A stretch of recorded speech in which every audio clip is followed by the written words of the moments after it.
Je suis Joanne Sonnard et l'émission qui suit est mon projet d'accès. Bon visionnement. Aujourd'hui, à Samarge-Doc. Le cancer du sein, l'activité physique et ses bienfaits pour les femmes qui en sont atteintes, même l'hiver. Assumer et vivre pleinement la nordicité de notre ville, est-ce que c'est possible? Et aménager nos quartiers pour qu'ils soient agréables, sécuritaires et fonctionnels 12 mois par année.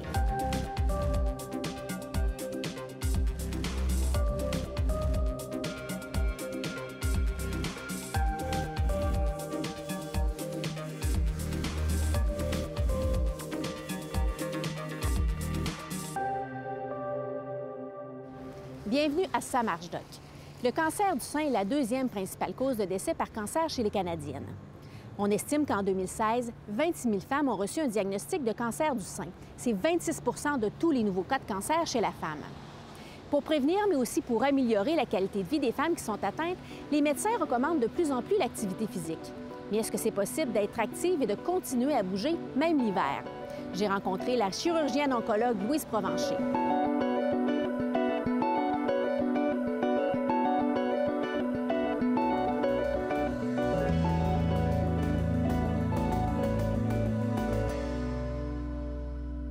Bonjour, Dr Provencher. Bonjour, Isabelle. Expliquez-moi, le cancer du sein est une cause importante de décès chez les femmes au Canada. Qu'est-ce qui explique qu'il y en ait tant? Il y a beaucoup de facteurs qui expliquent cette incidence de cancer du sein qui est quand même importante. Par exemple, au Québec, si on parle vraiment de notre petit coin de pays, au Québec, c'est autour de 6 200 femmes en 2017 qui vont avoir malheureusement un diagnostic de cancer du sein. Et en 2017 aussi, 1 200 1 300 femmes québécoises vont en mourir. Donc, on s'est amélioré beaucoup au fil des années, mais la bataille n'est pas encore gagnée. On regarde beaucoup les différents facteurs. À peine 5 à 10 des cancers du sein actuellement sont attribuables à une cause génétique. Peut-être avec les connaissances qui augmentent toujours d'année en année, peut-être que ce pourcentage-là va augmenter. Mais pour l'instant, on ne sait pas vraiment pourquoi est-ce qu'on fait un cancer du sein. Donc, de ce que je comprends, les habitudes de vie auraient une incidence? En fait, les habitudes de vie, on parle de beaucoup de choses. On parle du fait de fumer, on parle des activités physiques, on parle, par exemple, du surplus de poids. Comment on peut décortiquer un peu ça? Si on y va, comment je pourrais dire, période par période. Quelqu'un qui n'a pas un cancer du sein. Donc, est-ce qu'on pourrait prévenir à l'aide de saines habitudes de vie? En fait, ce qu'on sait, c'est que l'activité physique va diminuer le risque d'avoir un jour un cancer du sein. Dans certaines études, ça peut aller de 20 à 30 Donc, ce n'est pas négligeable. Est-ce que c'est une activité physique toujours intense? Il y a un consensus, par exemple, par la Société canadienne du cancer, et qu'on dit que 150 minutes par semaine serait déjà là, quelque chose de très satisfaisant pour arriver à cette diminution-là, tant aérobique que des activités sportives de résistance. Alors, pour prévenir, on a donc l'exercice qui peut être quelque chose d'important. Maintenant, c'est difficile de décortiquer entre l'obésité, l'exercice. Souvent, les patients qui font beaucoup d'exercice ont moins de surplus de poids. On sait cependant que lorsqu'une patiente a un cancer du sein, dès le départ avec un surplus de poids, on sait que le cancer est un peu plus souvent agressif. Son pronostic peut être un petit peu altéré, mais on peut, si on prend par exemple des patientes que l'on traite stade pour stade avec des traitements qui sont identiques, des stades qui sont identiques. Et, si on prend 1000 patientes qui ont un cancer du sein, à la moitié, on leur fait faire des activités physiques importantes et l'autre moitié, on les laisse sédentaires ou à leurs habitudes qu'elles font habituellement, on va s'apercevoir qu'il y a moins de récidives et moins de mortalité par cancer du sein et par autres facteurs, autres causes, chez celles qui font au moins 150 minutes d'activité physique semaine. Souvent, les patientes vont me dire « Qu'est-ce que je peux faire, moi, là, pour m'aider? » Mais je veux dire, premièrement, allons vers les traitements qui ont été prouvés, si elle a besoin de chimiothérapie, si elle a besoin d'un traitement endocrinien. Alors, allons vers ça. Mais, en plus, si elle veut faire quelque chose, la chose la plus importante qui a été prouvée et reprouvée, c'est l'activité physique. C'est ce qui va faire une différence, faire la différence la plus importante. Faire de l'activité physique, bouger. De plus en plus de médecins recommandent à leurs patients qui sont atteints d'un cancer d'être plus actifs, que ce soit pendant ou après leur traitement. Cette façon de faire améliore de beaucoup leur qualité de vie.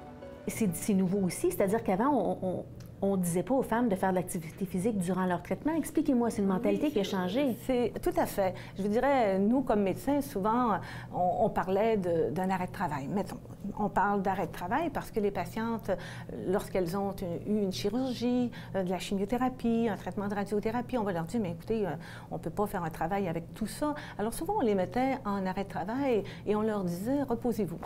Et souvent, les patientes se plaignaient de fatigue de façon importante. Pendant tout ce traitement-là, on leur disait, écoutez, prenez un peu plus de repos.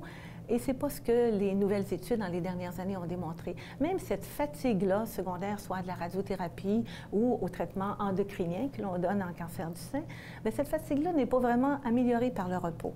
Et on s'est aperçu que les patientes qu'on encourageait à faire des activités physiques, du sport, avaient moins de fatigue. Tellement qu'à notre centre des maladies du sein, à l'hôpital Saint-Sacrement, à Québec, on a une kinésio on a eu des fonds de la Fondation du cancer du sein du Québec qui nous ont aidés depuis 2-3 ans à avoir une kinésiologue qui évalue les patientes avec un cancer du sein et pour laquelle elle fait soit des groupes ou elle amorce des activités physiques elle les guide pour qu'elles changent leurs habitudes d'activité physique de façon parfois individuelle ou en groupe. On pense que ça fait une bonne différence pour la fatigue, pour en plus diminuer, c'est le facteur qui va peut-être diminuer aussi les récidives. Expliquez-moi, est-ce que l'environnement, à ce moment-là, a un rôle à jouer dans l'activité physique de ces femmes-là? Tout à fait, parce que 50 des patientes de mes patientes avec cancer du sein, ont entre 50 et 69 ans. Ces patientes-là n'ont pas toujours eu des activités sportives, des activités physiques qu'elles ont mis nécessairement dans leur quotidien. C'est pas facile de leur de leur faire du sport de façon statutaire. Alors souvent, ce qu'elles me disent, elles me disent qu'elles vont commencer à faire de la marche. C'est souvent ce qui coûte le moins cher, ce qui est plus facile. Et puis quand on est fatigué, on ne veut pas s'inscrire dans toutes sortes de cours. Alors, elles vont faire de la marche. Mais le cancer du sein, on en a tous les mois, toutes les semaines, hiver comme été.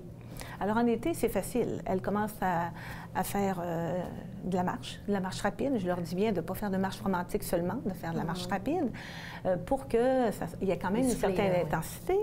Mais en hiver, lorsqu'on a 67, 68 ans et que, je ne dis pas que c'est très vieux, pas du tout, c'est pas ce que je suis en train de dire, mais commencer à faire du sport, bien, une marche, on la fait, mais on ne veut pas tomber. On ne veut pas glisser. Alors, on a une petite crainte. Et souvent, les patientes me disent, écoutez, au printemps, je vais commencer. Mais quand on est déjà au mois de novembre, il y a beaucoup de mois.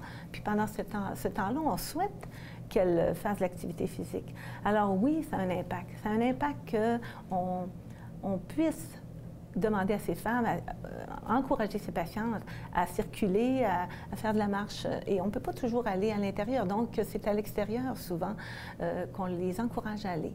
Alors, oui, c'est important du côté urbain, entre autres, d'avoir des endroits où on peut aller sans avoir des craintes.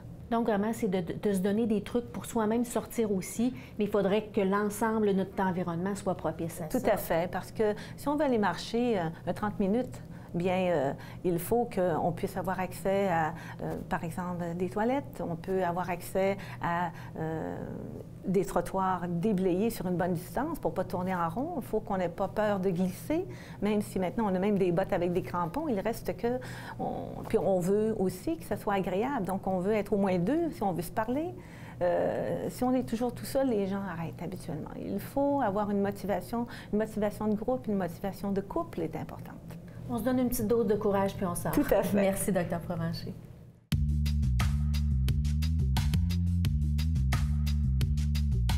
Moi, ma question, ce serait, est-ce que je suis la seule à trouver qu'il y a des endroits difficiles entretenus, dans le fond, à trouver pour aller marcher l'hiver?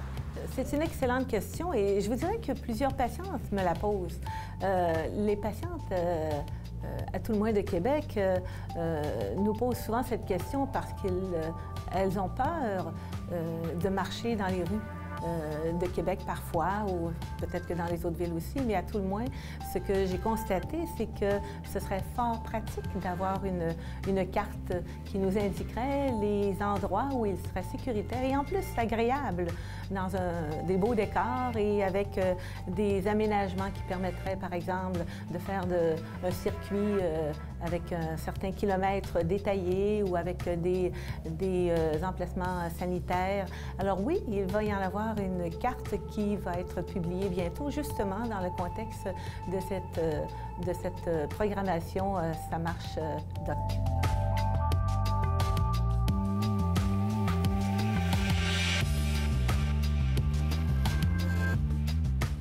Pour plusieurs personnes, l'arrivée de la saison froide signifie une longue période d'isolement.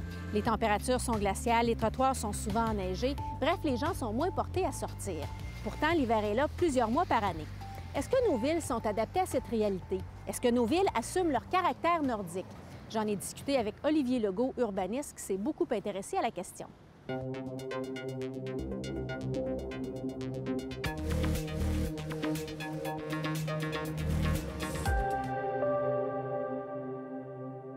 Bonjour, Monsieur Legault. Bonjour. Ce serait quoi les principaux enjeux à considérer quand on est une ville nordique, disons, comme Québec, quand il est question d'aménagement puis de gestion du territoire? C'est quoi qui est important? Bien, quand on pense spécialement, finalement, aux usagers qui sont vulnérables ou au simple plaisir d'aller jouer dehors, c'est finalement, je pense, de considérer l'hiver au-delà des grands événements puis des destinations, des lieux de destination. Donc, on pense aux plaines d'Abraham, c'est un lieu splendide durant l'hiver où on peut faire une multitude d'activités. Mais finalement, comment qu'on rapproche les lieux de loisirs du quotidien des citoyens pour que ça fasse vraiment partie de leur milieu de vie. Je pense que c'est quelque chose qu'on peut s'améliorer dans le sens de la création de réseaux d'espaces publics ou qui facilitent la marche, où il y a des services de proximité, l'accès au transport en commun, puis finalement des lieux là, où on peut aller glisser, où on peut faire des activités hivernales, se réunir, puis tu sais, c'est de nous faire sortir dehors finalement, qui sont assez le fun pour qu'on ait le goût d'aller dehors, qui sont sur notre chemin du quotidien. Tu sais, l'hiver, on devient très paresseux finalement. Il fait sombre beaucoup plus tôt, donc il faut que ça soit sur notre chemin du quotidien finalement si on veut bouger, si on veut rencontrer des gens, profiter un peu du dehors. Parce qu'on va se le dire, on apprécie tellement l'intérieur une fois qu'on est allé à l'extérieur l'hiver finalement. C'est quand même correct que ça soit aussi une saison très intérieure, mais moi je m'intéresse là à qu'est-ce qui fait en sorte qu'on a le goût d'aller jouer dehors dans la vie de tous les jours. Ça fait partie d'un des éléments. Est-ce qu'il y en a d'autres, par exemple? Bien, là, j'avais nommé tout à l'heure les usagers vulnérables. Donc, on pense aux personnes âgées, aux personnes à mobilité réduite. Comment, finalement, est-ce que ça crée de l'isolement social? Il y a tout le problème de la mobilité active, donc la thématique transport, mais aussi, il y a beaucoup moins de gens qui vont en vélo, qui marchent au travail. Donc, comment qu'on met les conditions en place pour que qu'on minimise le plus possible les inconforts, puis que ça soit quelque chose qui est valorisé. Qui est sécuritaire aussi. Qui est sécuritaire, absolument. Donc, donc, on pense à toute l'efficacité énergétique des bâtiments, sinon, tous les enjeux de coûts de déneigement. Donc, puis là, ben, c'est tous des sujets qui sont énormes, finalement. Puis de vitalité des espaces publics, d'enjeux économiques aussi, donc les rues extérieures, les artères traditionnelles comme ici sur Saint-Joseph, des fois ils ont des périodes un peu plus basses, donc bon, Saint-Joseph c'est peut-être un peu moins le cas, mais on pourrait penser à la rue Maguire, par exemple. Donc c'est ça, c'est difficile pour les commerçants durant ces périodes-là. Donc, comment qu'on fait finalement pour qu'il y ait une certaine vitalité urbaine qui soit entretenue pendant cette saison-là, qu'on qualifie souvent de saison morte là, dans beaucoup d'endroits. Vous l'avez dit, en fait, ça peut être bon pour tout le monde. Il y a un potentiel chez les villes d'assumer leur nordicité. Oui. Est-ce qu'il y a des éléments qui sont importants, justement, qu'on pourrait mettre stratégiquement plus en valeur? Oui, bien l'élément, tu sais, si on réduit ça à sa plus grande simplicité, là, bien, c'est réduire les inconforts puis prendre les opportunités au maximum. Il n'y a pas une clé de la réussite aussi là-dedans, plus planifiée? Ben oui, ça, je pense que c'est d'avoir une vision d'ensemble, puis à chaque fois qu'on a un projet, bien, que ça soit un bloc qui nous permette de l'atteindre à long terme. Ça, c'est certain, mais ça peut être aussi juste dans des changements de de façon de faire, d'aménager les villes. On voit souvent, au printemps, ces flaques de slush-là, par exemple, mais ça, c'est causé parce que le drainage se fait sur le côté des rues. Puis quand deux rues se rencontrent, bien, le point le plus bas devient l'intersection où le piéton traverse. Donc ça, à chaque fois qu'on refait une rue, idéalement, il faudrait régler ce problème-là. Ouais. Il y a des moyens de régler le problème. Il faut juste les mettre en place. Donc ça, c'est... quand on conçoit un environnement bâti, on peut bien avoir une vision, mais ça reste que les promoteurs privés puis les projets, bloc par bloc, vont avoir une importance cruciale là-dedans. Donc ça se fait à long terme. Il y a beaucoup de gens, finalement, qui interviennent dans ce processus-là. Donc c'est un grand défi, là. Il y a des villes qui peuvent nous inspirer, particulièrement les villes nordiques, j'imagine. Est-ce qu'il y a d'autres villes ailleurs dans le monde qui pourraient nous aider à s'inspirer?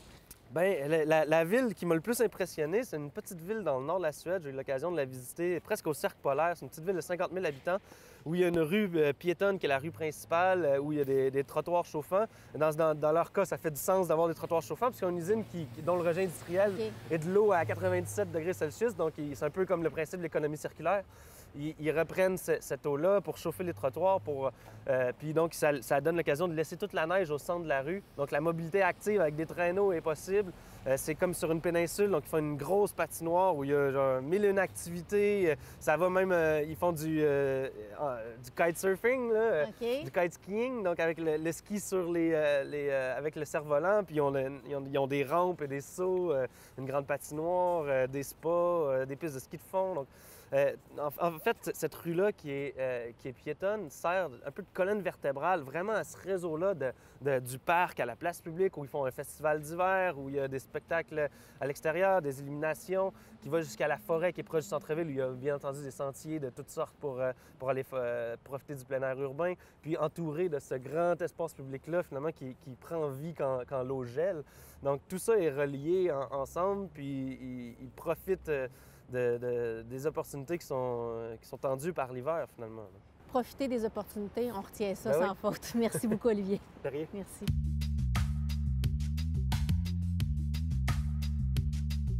Ah, j'ai une question à vous demander, vu que vous êtes là. Je déteste de façon incroyable l'hiver. J'ai toujours froid, c'est toujours venteux à Québec. Y a-t-il une façon d'apprendre à aimer l'hiver et de se protéger du vent? Bien, c'est une excellente question. On voit toujours, quand on regarde la météo, finalement, le fameux facteur vent qui réduit considérablement les températures. Donc, finalement, créer un environnement où il y a moins de corridors de vent, où le vent est moins fort, bien, ça se crée finalement par comment on va rapprocher les bâtiments, comment on va créer une espèce de petit cocon. Si vous vous promenez en forêt, par exemple, les arbres vont vraiment protéger du vent. Donc, c'est un peu le même principe qu'il faut créer, mais en ville, ça serait avec des bâtiments puis avec la végétation qu'on va faire. Donc, ce qui est dit finalement dans les études, c'est d'avoir des bâtiments pas trop hauts et assez compacts finalement. Donc, pour créer cette espèce de zone protégée-là où les vents vont être sur le dessus. Donc ici, on est à côté de la bibliothèque Gabriel-Leroy où il y a la grosse tour fresque qui est finalement venue changer considérablement le microclimat qu'on peut retrouver sur la place à côté de la bibliothèque Gabriel-Leroy où les gens restent immobiles pour attendre l'autobus. Donc, on a un peu brisé ça. Ce que ça va faire finalement un bâtiment en hauteur, c'est que toute la masse d'air va arriver, puis jusqu'aux 3/4 du bâtiment va être reprojeté sur le sol. Donc, c'est comme si on avait un filet avant, puis qu'on leur lançait sur la place publique. Donc, c'est un peu ce que ça fait quand on bâtit en hauteur comme ça, à place de bâtir compact et à 3-4 étages environ. Donc, après ça, il faut compenser, peut-être mettre plus d'arbres. Le vent, finalement, en passant à travers les branches, va se retrouver à être diffusé et ralenti. Donc, ça pourrait aider. Donc, c'est l'environnement bâti, finalement, puis la végétation qu'on va mettre dans l'espace public qui va faire en sorte qu'on va pouvoir contrer les vents sur nos corridors de marche, sur notre trajet.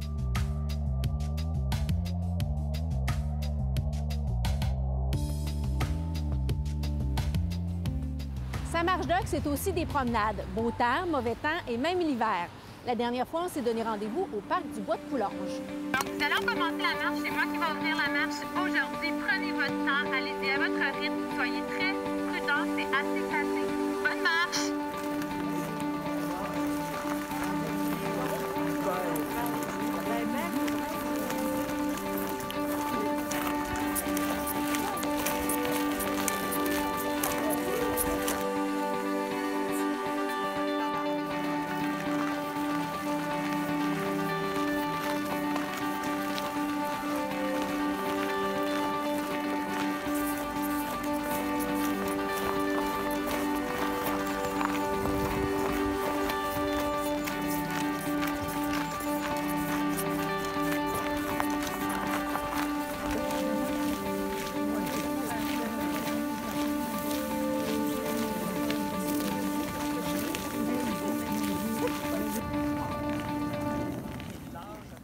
Les villes sont confrontées à de nombreux défis l'hiver, que ce soit la gestion du transport en commun, le déneigement des routes ou des trottoirs.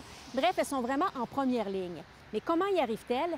Comment faire de nos villes des endroits attrayants et aussi sécuritaires même l'hiver? J'ai rencontré Sylvain Thériault qui avait beaucoup à nous dire sur le sujet.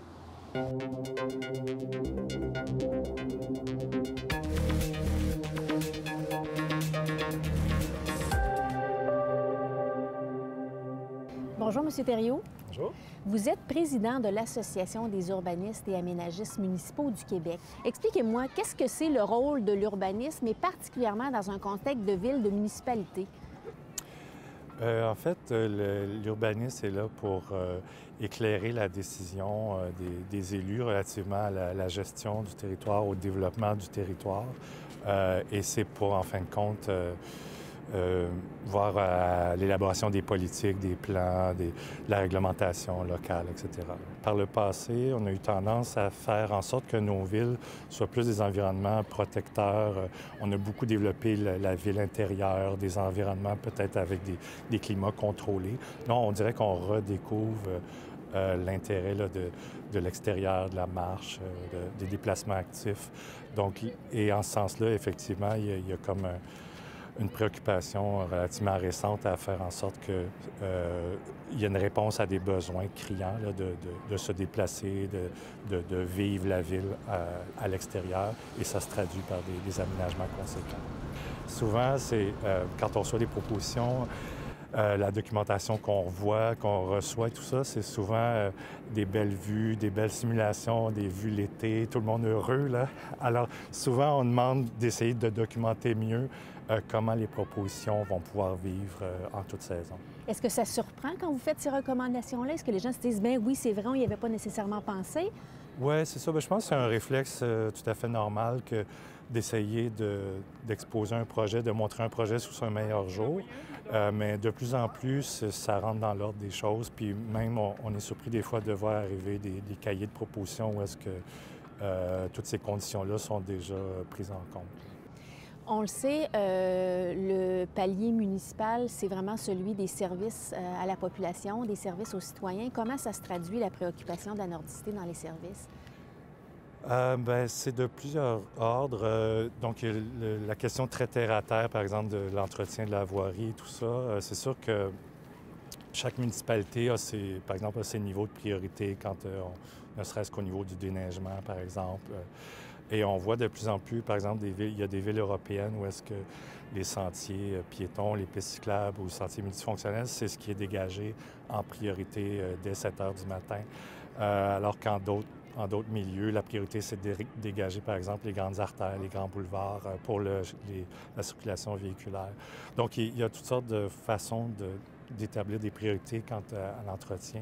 Mais au-delà de ça, c'est surtout dans l'évaluation de projets, des projets structurants comme des réfections routières où est-ce qu'on peut être en support à nos confrères du génie, mais aussi dans l'appréciation des projets immobiliers où est-ce que là, on va aussi s'assurer que dans les propositions architecturales ou d'aménagement, ces propositions-là soient conformes aux besoins de la population. Et comme je le répète un peu, c'est qu'on est là aussi pour faire des recommandations et ultimement, c'est le palier, le décisionnel, les élus qui tranchent. Justement, est-ce qu'il y a une volonté politique plus présente maintenant d'intégrer ce caractère-là dans les décisions? Bien, ça dépend du groupe d'élus en poste. C'est à géométrie variable. Et aussi, il faut penser que pour une réalité donnée, pour un enjeu donné, on a tous un peu un biais. On regarde la réalité avec une lorgnette et souvent, si des gens sont, par exemple, d'abord et avant tout des automobilistes, des gens qui sortent peu, c'est sûr qu'ils vont appréhender un projet ou une problématique avec leur propre regard. Alors, il nous appartient de faire en sorte que les décideurs essaient de voir les choses de différentes facettes et de peut-être changer un peu leur lorgnette pour mieux apprécier les mérites d'un projet. Parlons de la lorgnette citoyenne maintenant, parce qu'il est de plus en plus question de démocratie participative. Est-ce que les citoyens peuvent être mis à contribution dans le caractère hivernal de nos villes? Bien, tout à fait, puis à plusieurs niveaux. Tout d'abord, vraiment en amont de tout projet ou de toute décision, ils peuvent déjà faire valoir, par exemple, auprès de leurs élus locaux ou auprès du conseil, peut-être défendre des points de vue ou revendiquer des choses, donc en amont, mais aussi lorsqu'un projet est dans l'air du temps, lorsqu'un projet mijote ou est connu, ils peuvent intervenir à différentes étapes dans les processus, soit en amont dans la conception pour faire un peu de co-design, des choses comme ça, ou vraiment dans des processus formels prévus par la loi où est-ce qu'il y a des consultations publiques, etc. Alors, donc, le citoyen peut intervenir vraiment à plusieurs niveaux et à plusieurs moments dans la vie démocratique d'une municipalité. Merci beaucoup, M. Thériault. Grand plaisir.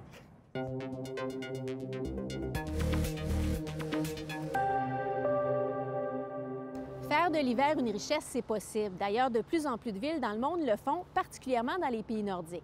Et si les gens s'approprient l'hiver, ils vont être plus enclins à bouger et à demeurer actifs. Et ça, c'est bon pour tout le monde, particulièrement pour les femmes qui sont atteintes d'un cancer du sein. En terminant, Dr Provencher, quel serait le souhait que vous aimeriez formuler pour vos patientes qui sont atteintes d'un cancer? Ce que je souhaite le plus, c'est que de plus en plus d'études démontrent que l'activité physique est avantageuse pour les patientes avec cancer du sein. Il faut donc permettre à nos patientes de faire des activités physiques sécuritairement tant l'été que l'hiver. Nous sommes à Québec, dans une ville nordique. Alors, ce que je souhaite donc, c'est que nos patientes puissent faire de l'activité physique dans des beaux endroits sécuritaires toute l'année et que les urbanistes en charge puissent donc prendre cela en considération. Merci, Dr Provencher. Je vous remercie. Alors voilà, c'est ce qui complète l'émission pour cette semaine. On se donne rendez-vous la semaine prochaine.